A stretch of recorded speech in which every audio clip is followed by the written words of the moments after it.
Danny Cole woke up to the smell of rust and blood. His head was pounding, and his mouth tasted like copper. He tried to move, but his arms were bound behind his back with some kind of cold metal cuffs. The floor beneath him was hard and vibrating slightly, like the hum of an engine. He opened his eyes slowly. Everything was blurry at first, but then the world came into focus. He was inside a cage. The bars were thick and black, made of some metal he did not recognize. Beyond the cage, he could see a large room filled with strange equipment and glowing panels. The lights were dim and red, casting everything in a bloody glow. Danny tried to remember what had happened. He had been flying his cargo ship through the outer rim, delivering supplies to a mining colony. Then there had been a bright flash of light, and his ship had lost power. After that, everything went dark. Now he was here, wherever here was.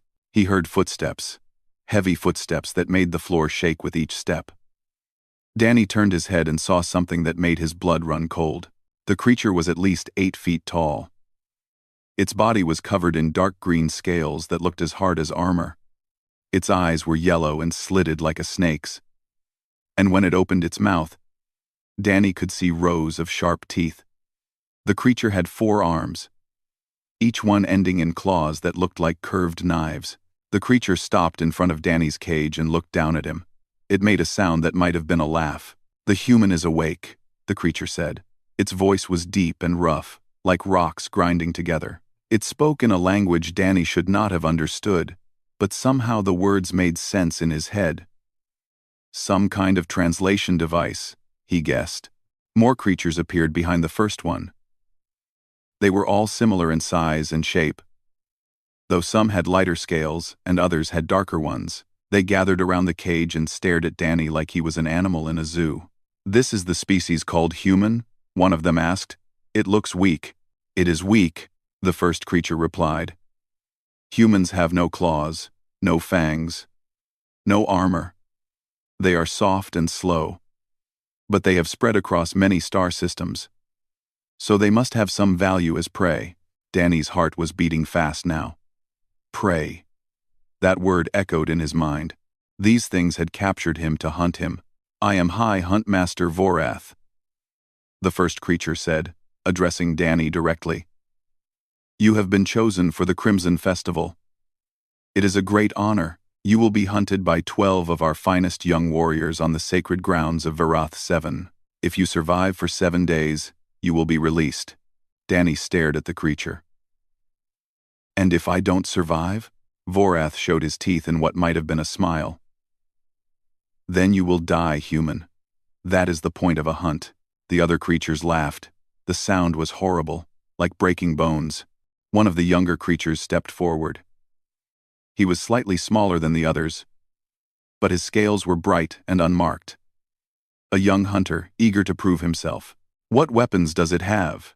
the young one asked. Vorath gestured to one of the others, who brought forward a small box. Inside the box were Danny's belongings: his pistol, 3 magazines of ammunition, and his combat knife. The knife had been a gift from his father, a Marine like Danny had been before he became a cargo pilot.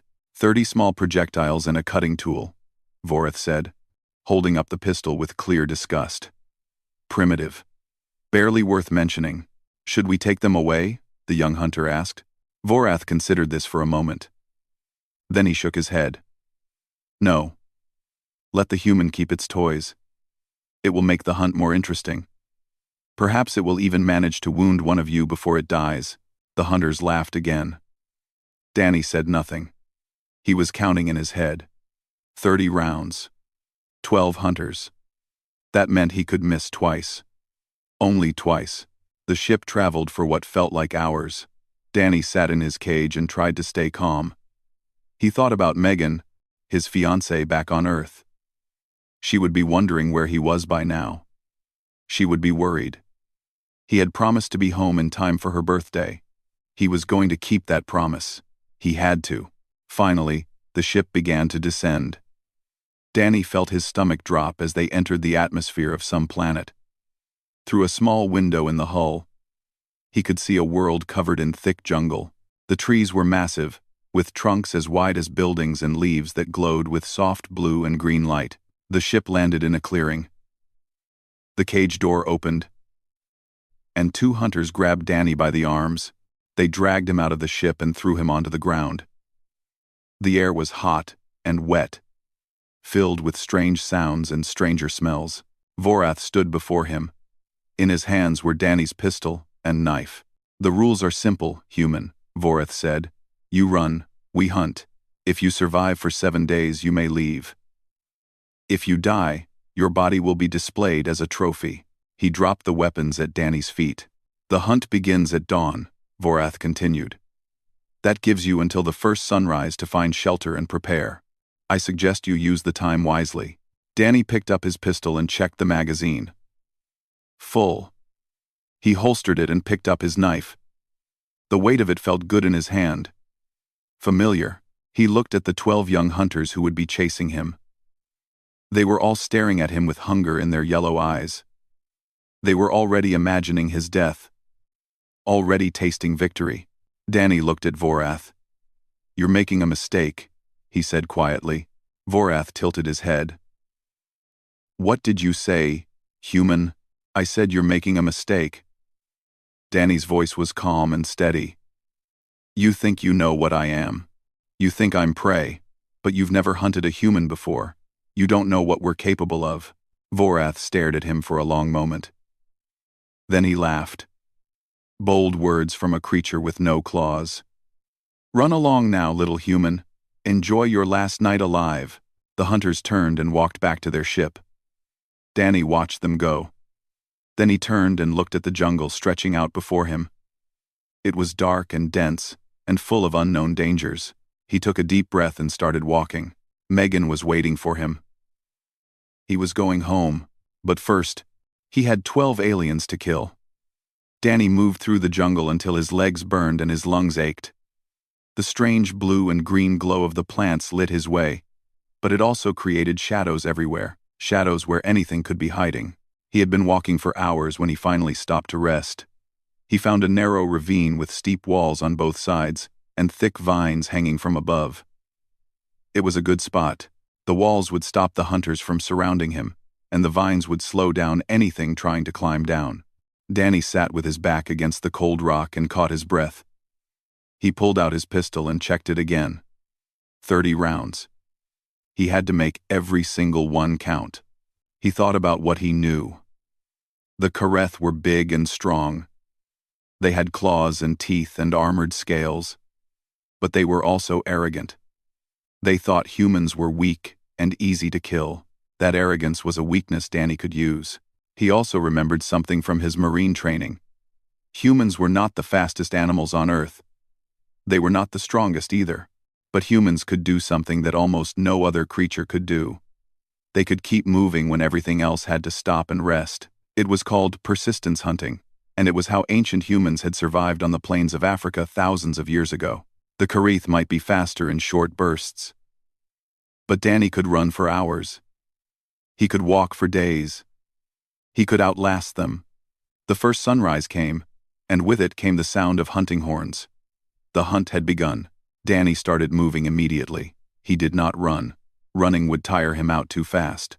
Instead, he walked at a steady pace, always listening, always watching. The jungle was alive with sounds. Strange birds called from the treetops. Insects buzzed and clicked in the undergrowth. And somewhere behind him, Danny could hear the Kareth hunters moving through the forest.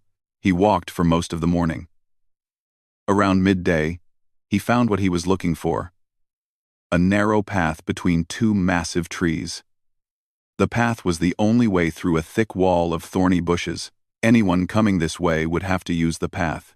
Danny climbed one of the trees and hid among the thick branches. Then he waited. He did not have to wait long. The first hunter appeared about an hour later. Danny recognized him as the young one who had asked about his weapons. Thesic, Vorath had called him. The young hunter moved with confidence, his yellow eyes scanning the ground for tracks. He was so focused on the ground that he never thought to look up. That was his mistake. Danny dropped from the tree like a falling stone. He landed on Thesic's back and drove his knife into the gap between the scales on the hunter's neck. The blade went in deep. Thesic made a choking sound and fell forward. He was dead before he hit the ground.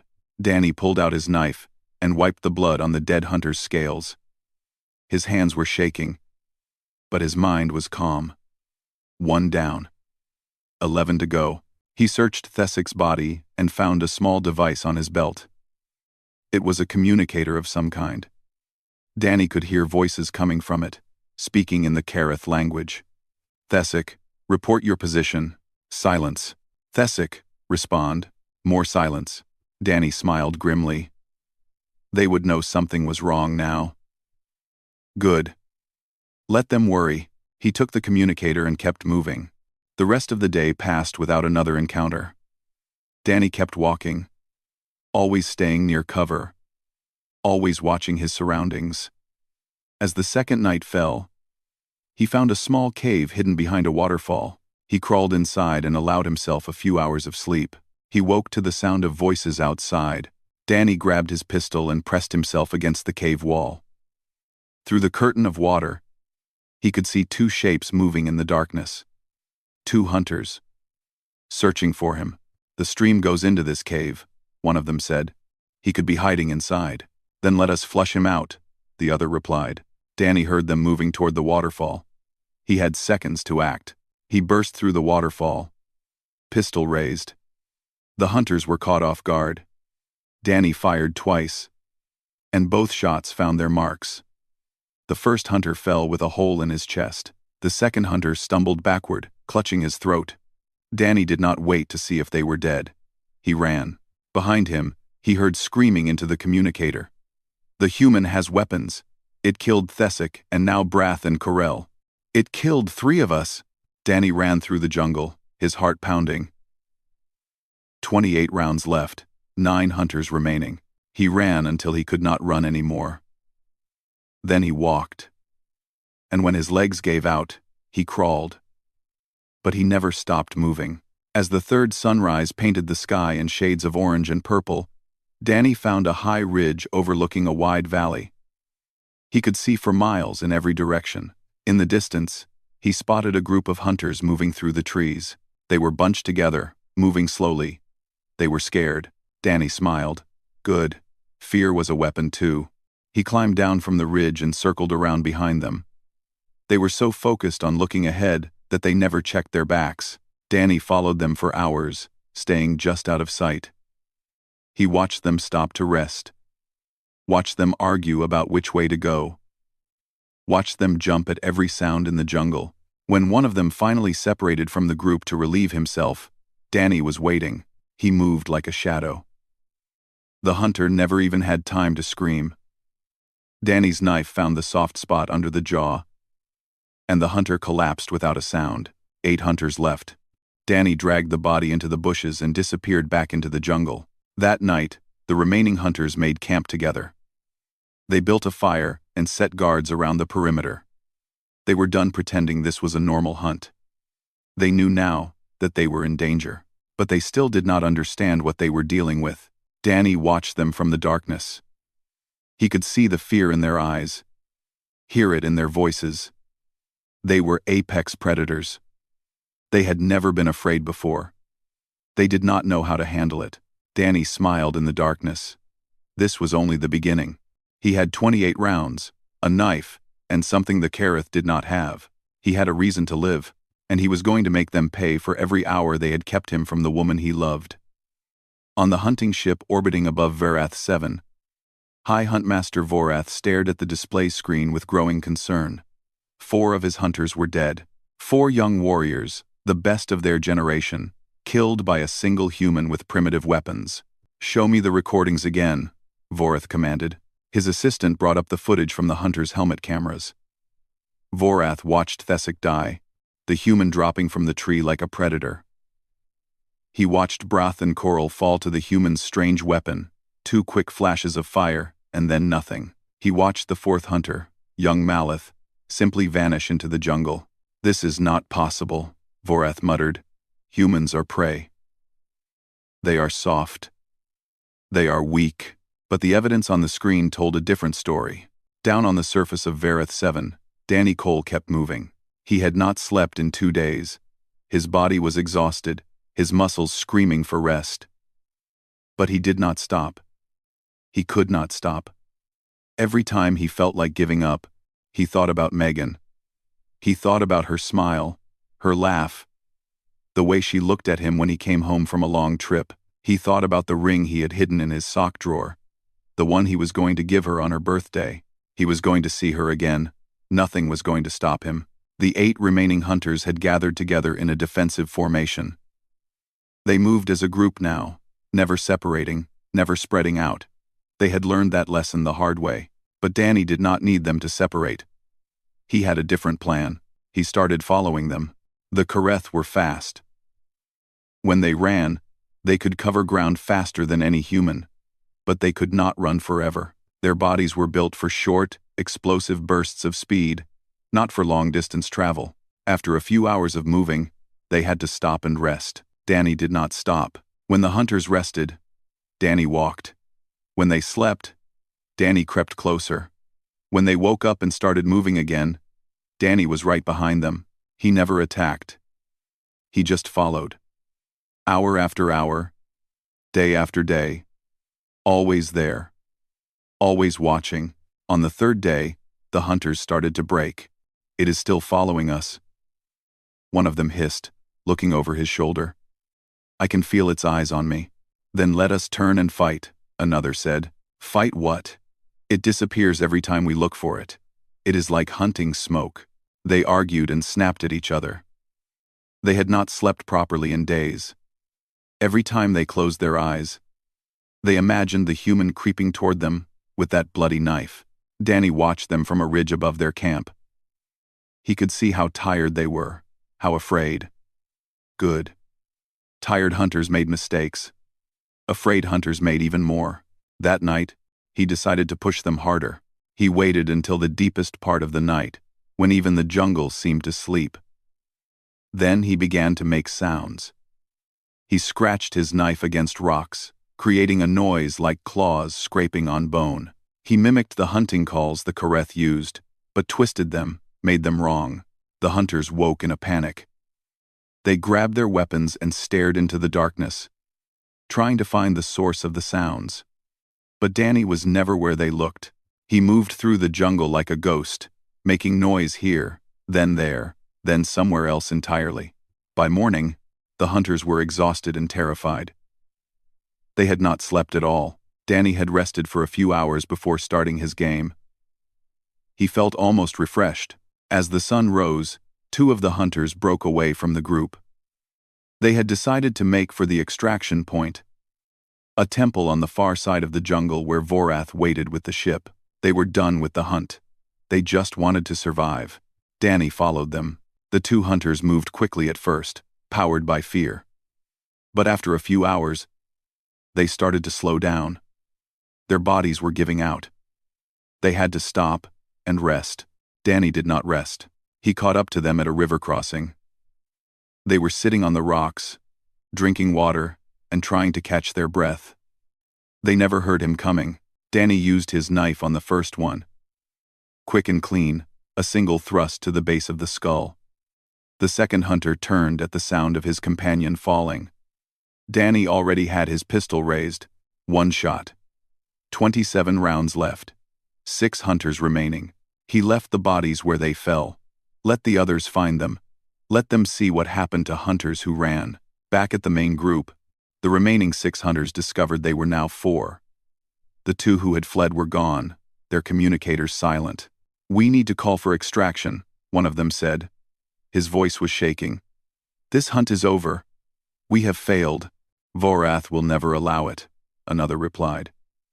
"He would rather we all die than bring shame to the clan. Then we die fighting. Let us stop running and face this creature." The 4 hunters made their stand in a small clearing. They formed a circle, backs together, weapons ready. They waited for Danny to come to them, but Danny did not come. Instead, he circled the clearing, staying just out of sight. He threw rocks into the bushes on one side, making them turn. Then, he made noise on the other side, making them spin around. He kept them guessing, kept them moving, kept them afraid. Hours passed. The hunters grew more and more exhausted. Their arms ached from holding their weapons. Their eyes burned from staring into the shadows. And still Danny did not attack. Finally, as the sun began to set, one of the hunters snapped. "Enough!" he screamed. He broke formation and charged into the jungle, swinging his claws wildly. "Show yourself! Human, face me like a warrior!" Danny was waiting for him. The hunter ran straight into Danny's knife. The blade went into his stomach, and Danny twisted it before pulling it free. The hunter fell to his knees, staring at the human with wide, disbelieving eyes. "You are not prey," the hunter whispered. "You are something else." "I'm just a man trying to get home," Danny said quietly. And then he finished it. 27 rounds, 3 hunters left. Danny picked up the dead hunter's communicator and spoke into it. "Vorath, can you hear me?" Silence. Then the huntmaster's voice, cold and hard. "Human, you have killed many of my warriors. I'm going to kill the rest of them too," Danny said. "And then I'm coming for you." He dropped the communicator and walked back into the jungle. Behind him, he could hear Vorath screaming orders. But it did not matter anymore. The hunt was almost over, and the hunters had lost. The 3 surviving hunters huddled together in a cave as rain poured down outside. They had been running for hours, trying to put distance between themselves and the human, but no matter how far they ran, they could not escape the feeling that he was right behind them. "We should never have taken this hunt," one of them said. His name was Drakan, and he was the oldest of the young hunters. "The elders were wrong about humans. They are not prey." "Then what are they?" asked another hunter, a female named Cirrus. Her scales were pale with fear. Draken did not answer. He did not have an answer.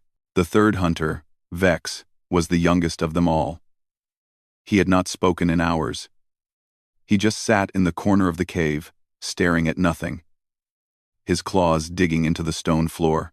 Outside, the storm raged, lightning flashed, and thunder shook the ground. It should have been the perfect cover for the hunters to escape. But none of them moved. They were too afraid. Danny Cole stood in the rain 100 meters from the cave. The water ran down his face and soaked through his clothes, but he did not feel it. He had stopped feeling much of anything over the past few days. There was only the mission now. Kill the hunters. Take their ship. Go home. He had been watching the cave for an hour, planning his approach. The entrance was narrow, which meant the hunters could not use their numbers against him. But it also meant he could not use surprise. They would see him coming. He decided to try something different. Danny found a fallen tree branch and wrapped some vines around one end. Then he gathered some of the bioluminescent plants that grew everywhere in this jungle. He crushed them and smeared the glowing paste on his face, his arms, his chest. In the darkness of the storm, he looked like something from a nightmare. He approached the cave slowly, making no sound. When he reached the entrance, he stopped and waited. Lightning flashed. The hunters saw him. A figure standing in the rain, covered in glowing marks, eyes burning with cold fury. He looked like a demon, like something out of their oldest legends. Vex screamed.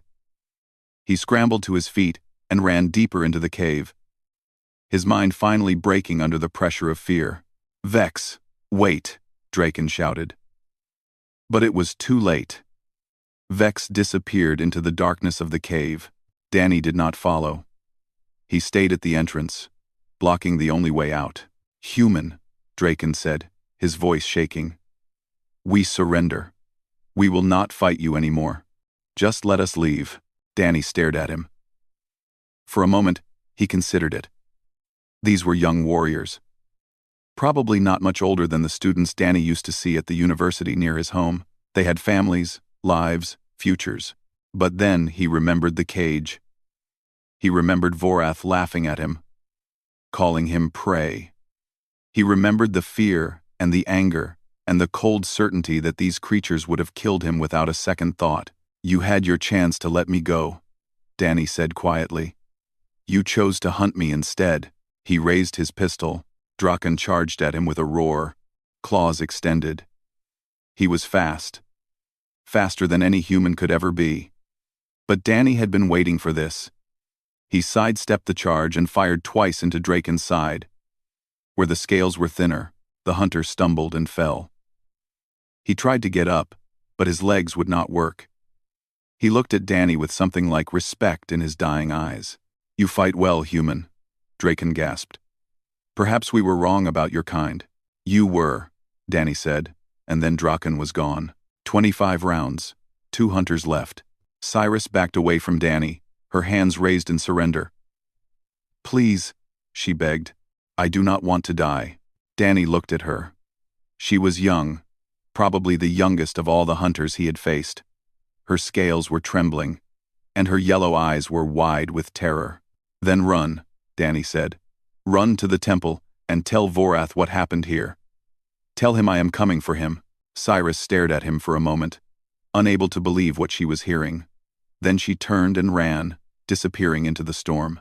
Danny watched her go. He had let her live for a reason. He wanted Vorath to know he was coming. He wanted the Huntmaster to feel the same fear his hunters had felt. He turned and walked deeper into the cave, following the path Vex had taken. The cave wound downward into the earth, growing darker and colder with every step. Danny could hear Vex somewhere ahead, his ragged breathing echoing off the walls. He found the young hunter curled up in a corner, his arms wrapped around his knees. Vex was rocking back and forth, making small whimpering sounds. His mind had broken completely. Danny stood over him for a long moment. This was not a warrior anymore. This was just a scared child. He thought about shooting him. It would be quick and clean, and it would mean one less enemy to worry about. But something stopped him. Some part of him that was still human, still capable of mercy. "Stay here," Danny said quietly. "Don't follow me. When this is over, someone will come for you." Vex did not respond. He just kept rocking, lost in his own private hell. Danny turned and walked back up to the cave entrance. The storm was passing, and the first light of dawn was breaking through the clouds. 1 hunter left, and Vorath. Danny checked his pistol. 25 rounds, more than enough. He started walking toward the temple. The jungle seemed different now. The sounds that had once seemed threatening now felt like background noise. The shadows that had once hidden danger now felt like old friends. Danny had spent days in this place, learning its secrets, using its terrain to his advantage. It was not the hunter's sacred ground anymore. It was his. As the sun rose higher, Danny thought about Megan again. He wondered what she was doing right now. Probably pacing around their apartment, calling his company, demanding to know where he was. She was stubborn like that. She never gave up on anything, especially not on him. He smiled at the thought. He was stubborn too. It was one of the things they had in common. A few more hours, a few more kills, and then he would be on his way home. The temple appeared through the trees as the sun reached its peak. It was an ancient structure made of black stone, covered in carvings and symbols. A Kareth ship sat in the clearing in front of it, engines humming softly. Danny stopped at the edge of the jungle and studied the scene. He could see Cyrus standing near the ship, talking frantically to someone inside. And standing at the entrance to the temple, arms crossed, eyes fixed on the jungle, was Vorath. The Huntmaster was waiting for him. Danny took a deep breath and stepped out of the trees. It was time to end this. Danny walked across the clearing toward the temple. The glowing war paint had dried on his skin, and his clothes were torn and stained with blood.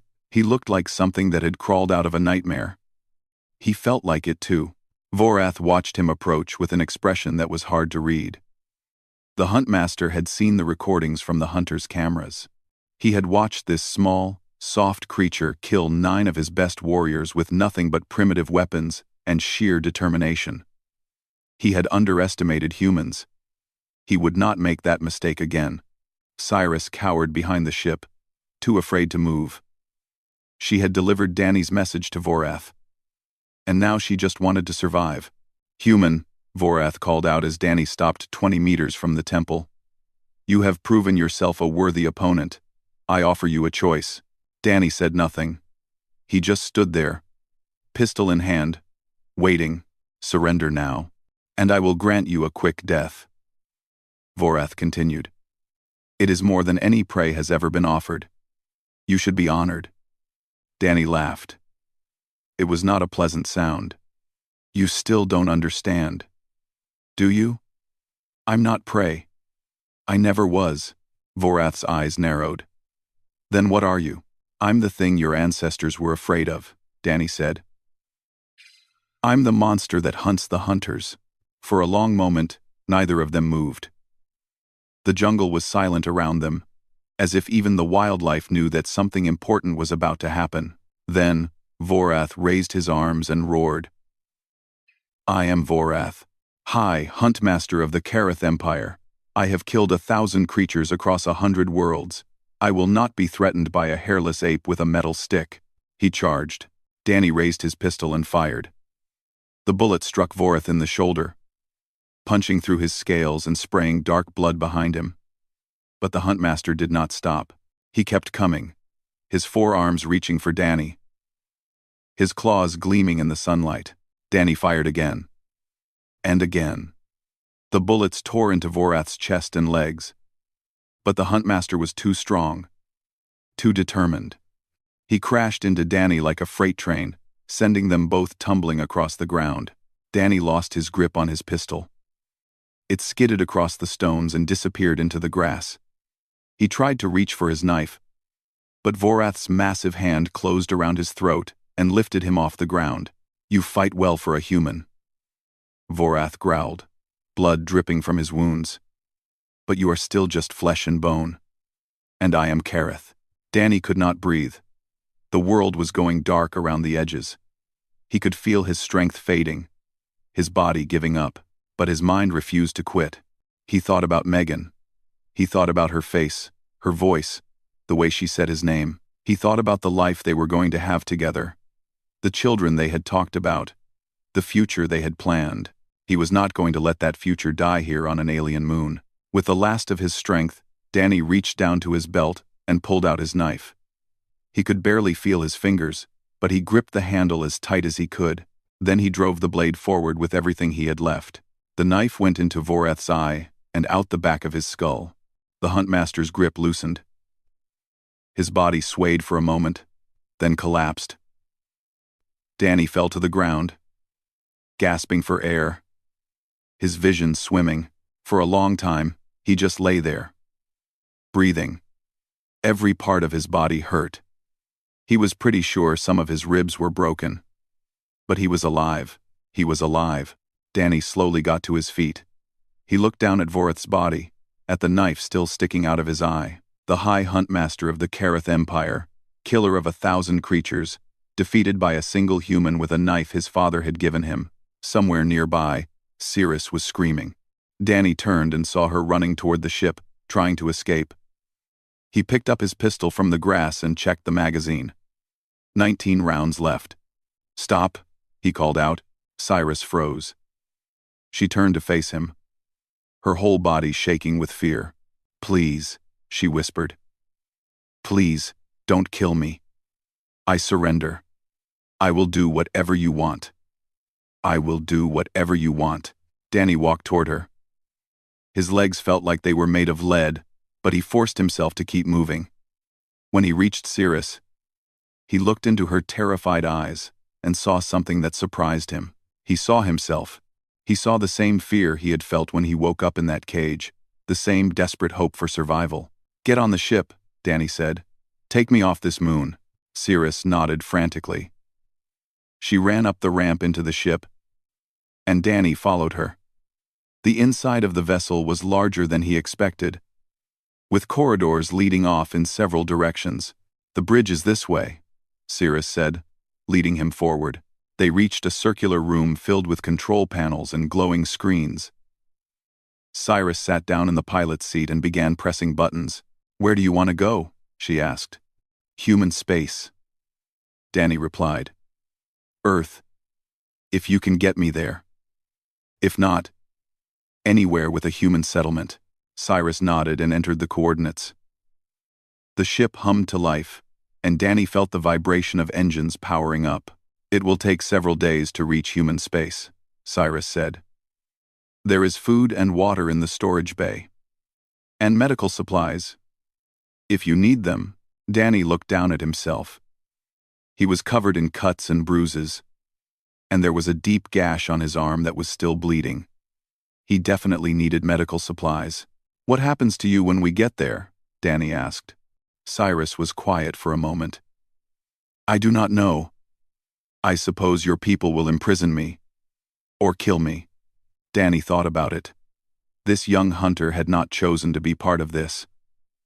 She had been sent by her elders, following traditions she had probably never questioned. She had shown mercy once, when she ran away instead of fighting him.